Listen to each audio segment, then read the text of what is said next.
Border Gavaskar trophy അവസാനിച്ചു. അപ്പൊ ഇനി ഇന്ത്യൻ ടീമിന് കളിക്കാനുള്ളത് ഇംഗ്ലണ്ടിനെതിരെ T20 മത്സരങ്ങളുണ്ട്, അതുപോലെ ഏകദിന മത്സരം വരാൻ പോകുന്നു, അതുപോലെ ടെസ്റ്റ് മത്സരങ്ങളാണ് പിന്നെ ഇന്ത്യൻ ടീമിന് കളിക്കാനുള്ളത്. ആദ്യം നടക്കാൻ പോകുന്നത് T20 ആണ്, അത് കഴിഞ്ഞ ശേഷം ഏകദിനമുണ്ട്, പിന്നീട് ടെസ്റ്റ് ആണ് കളിക്കാനുള്ളത്. എന്നാൽ ടൈംസിന്റെ റിപ്പോർട്ടുകൾ പ്രകാരം ഈ ഒരു T20 പരമ്പരയിൽ ഇംഗ്ലണ്ടിനെതിരെയുള്ള T20 പരമ്പരയിൽ അവസാനമായിട്ട് ഇന്ത്യൻ ടീം സൗത്ത് ആഫ്രിക്കക്കെതിരെ കളിച്ച അതേ സെയിം സ്ക്വാഡ് വെച്ചായിരിക്കും T20 ടീമും ഇറങ്ങാൻ പോവുക എന്നുള്ള റിപ്പോർട്ടുകളാണ് കാണപ്പെടുന്നത്. അതായത് സഞ്ജു സാംസൺ ഒക്കെ ടീമിൽ തുടരും എന്നുള്ളതാണ്.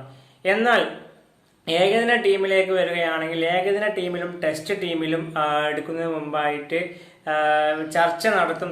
സെലക്ടേഴ്സ് കോച്ചുമായിട്ടും ഇന്ത്യൻ ടീമിന്റെ കോച്ചിങ് സ്റ്റാഫുമായിട്ടും ചർച്ചകൾ നടത്തും എന്നുള്ള റിപ്പോർട്ടുകൾ കാണപ്പെടുന്നത്. അതായത് ഒരുപാട് മാറ്റങ്ങൾ ചിലപ്പോൾ വരാൻ സാധ്യതയുണ്ട്, എസ്പെഷ്യലി ടെസ്റ്റ് ടീമിൽ ചിലപ്പോൾ മാറ്റങ്ങൾ വരാൻ സാധ്യതയുണ്ട്. അതുപോലെ ഏകദിന ടീമിൽ സഞ്ജു സാംസൺ അവസരം കിട്ടുമോ എന്നുള്ളത് ഉറ്റുനോക്കേണ്ട ഒരു കാര്യം തന്നെയാണ്. കാരണം റീസെന്റായി ഏകദിനത്തിൽ ഇന്ത്യക്ക് വേണ്ടി വളരെ മികച്ച പ്രകടനം പുറത്തെടുത്തുകൊണ്ടിരിക്കുന്ന സഞ്ജു സാംസൺ നമുക്കറിയാം. അദ്ദേഹത്തിന്റെ ഏകദിനത്തിൽ അദ്ദേഹത്തിന്റെ പ്രകടനം, അദ്ദേഹം പല പൊസിഷനിൽ ഇറങ്ങിയിട്ട് മികച്ച കളി പുറത്തെടുത്തിട്ടുണ്ട്. ഏതായാലും ഇംഗ്ലണ്ടിനെതിരെയുള്ള T20 എന്തായാലും അദ്ദേഹം ഉണ്ടാവും. പക്ഷേ ഏകദിനത്തിൽ അദ്ദേഹത്തിന് അവസരം നൽകുമോ എന്നുള്ളത് നമുക്ക് കണ്ടറിയേണ്ട കാര്യം തന്നെയാണ്. പിന്നെ ടെസ്റ്റിൽ അദ്ദേഹത്തിന് അവസരം എന്തായാലും കിട്ടാൻ പോകുന്നില്ല. എന്നാൽ ചില ടൈംസിന് റിപ്പോർട്ടിൽ കാണുന്നുണ്ട് ശ്രേയസ് അയ്യർ വൺ ഡേ ടീമിൽ ഉണ്ടായേക്കും, അതുപോലെ ഋതുരാജ് ഗൈക്വാദും വൺ ഡേ ടീമിൽ ഉണ്ടായേക്കും എന്ന റിപ്പോർട്ടുകൾ കാണപ്പെടുന്നുണ്ട്.